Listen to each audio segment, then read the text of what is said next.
There was a lot of watch news in April, as there always is, but this video is exclusively what happened outside of Watches and Wonders, because there was still a lot of important stuff going on outside of that 1 week. Starting with Universal Genève, they have relaunched with 5 new and refreshed watch collections. We've known for a while that Universal Genève was returning, acquired by Breitling in 2023, with a few limited editions that have come out already, like the Nina Rind Compax, but now it's official, they've relaunched, with some predictable models and less predictable. Let's start on the predictable end. The Polerouter is back. First introduced in 1954, this was Gerald Genta's first major contribution to watchmaking at age 23. This revamp takes the DNA of the original, but modernizes in subtle ways.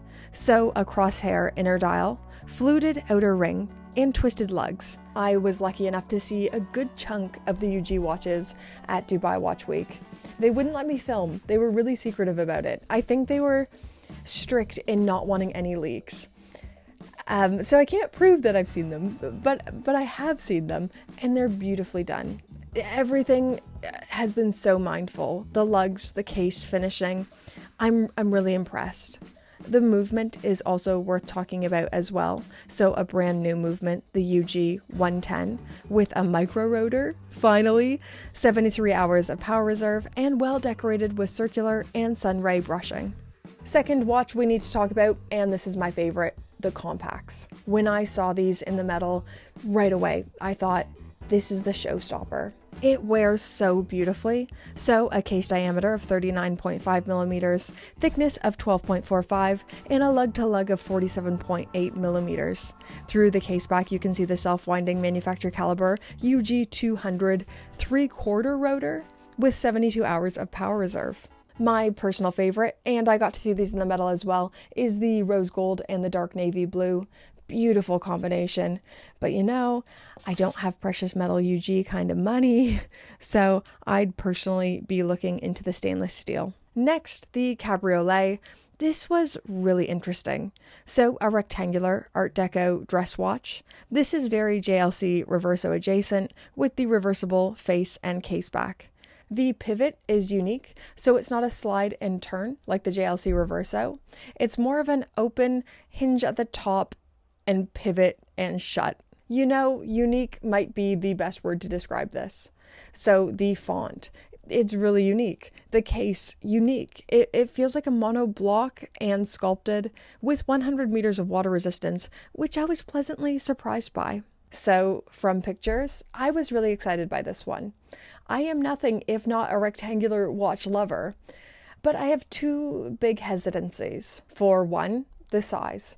This is a bit larger than I like this style of watch to be, but I think if you have a larger wrist, it will wear beautifully. And 2, the font. It brings me no joy to say it because I liked it so much from the pictures. I thought it was unique, which is something we scarcely see in the industry, and a cool risk. But on wrist, for me, it just wasn't my style as much. I would have loved if they stuck with a more classical styling, something like this, the reference 10026, but that's mostly because I'm boring. And finally, last model family, the Disco. We've got the Disco Mini and Disco Volante, distinctives being a very round case, a specific kind of round case. When I first saw pictures of these, I gasped. I audibly went, oh, out of love. I loved them so much. And then I saw them in the metal, and I still kept loving them. So the Disco Mini is their first new ladies specific model, kinda Cartier Benoit adjacent. Speaking honestly, I love these. This is exactly what I'm looking for. Very well done. They also have some gem set ones, which wouldn't usually be my thing, but I really liked these. They've done a really beautiful job. The one I like the most is called the Mini Couture, I think is what it's called. So it has green and blue gems, stone dial. It's beautiful. I think they tapped into something special with these ladies models. They're very of the moment while still being faithful to the history of UG. In fact, that's how I'd sum up this entire relaunch. They had a big task ahead of them, taking a well-loved brand name, an enthusiast name, Universal Genève, and revamping it in a way that is faithful to the past without feeling like you're beating a dead horse. It is not an easy job, and they nailed it. Really quickly, we should talk about the pricing. I've seen kind of two different camps with the pricing. So the house of brands, as they're calling themselves, they seem to be positioning Universal Genève as that next step up. So the entry-level pieces are around 14,000 Swiss francs and go all the way up to about 60,000 Swiss francs for the highest end. But yeah, it's a bit punchy, but they are pricing it the next step up, maybe to be a challenge to brands like JLC. Next, Raymond Weil. Raymond Weil unveiled maybe my favorite watch of the month, definitely the most interesting. To mark their 50th anniversary, they created the 50. So, using the millesime chronograph as the base, 37mm stainless steel case, white gold bezel, and thickness of 10.75 millimeters. This is a very, very thin mechanical chronograph, clearly targeted to enthusiasts. The dial is gorgeous, so a multi-piece construction in matte white, beveled rehaut, then a grained outer ring, which leads to a groove stamped sector dial with sunken subdials at 3 and 9 o'clock. I don't even know where to start because I love this so much. I love everything, the size, the thickness, the level of detail. This is exactly what enthusiasts deserve, and I didn't see it coming from Raymond Weil. Oh, the movement. We haven't even talked about the movement yet. So they didn't go with, a Solita. They went with the Valjoux caliber 23-6 chronograph movement from 1976. Once again, pointing to 50 years, and additional finishing and hand decoration added to each caliber. Bridges were given a black ruthenium treatment, angle on the bridges done by hand. This is ambitious and beautiful and very sold out. Limited to just 50 pieces, they sold out very fast. But to Raymond Weil, I say to you, you had my curiosity, but now you have my attention.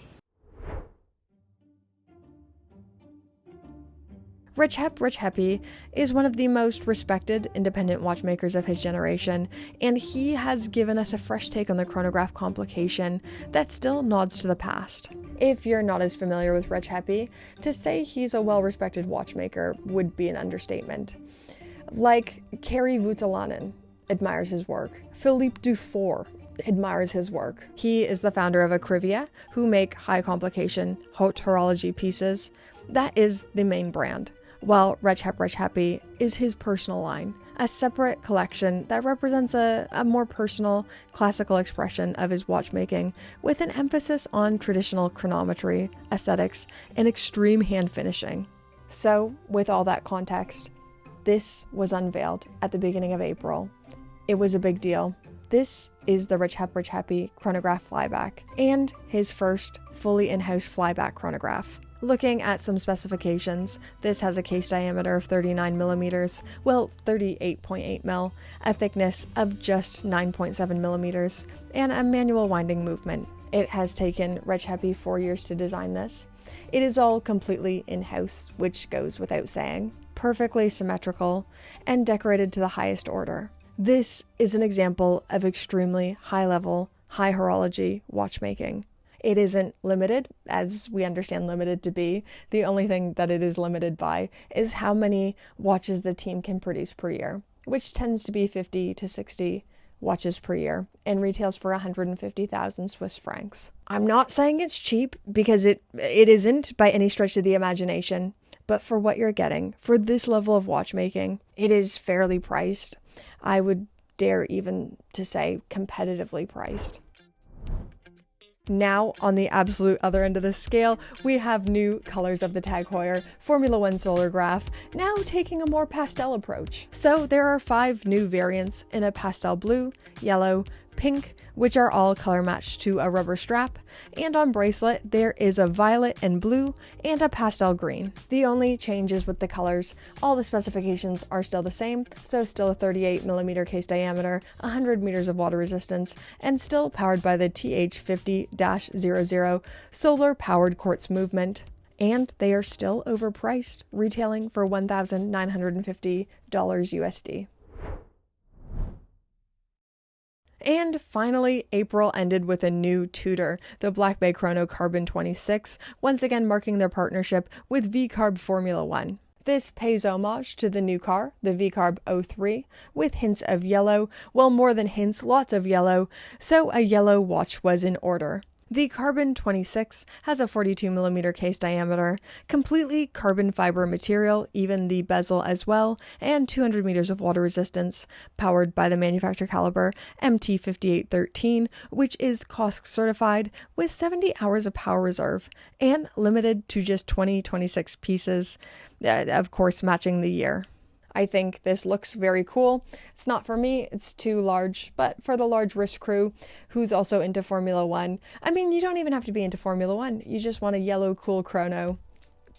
It's a good choice. Anyways, guys, that's some of the watch news you might have missed in April, and just watches I needed to talk about. Did I miss anything big? Did I miss your favorite?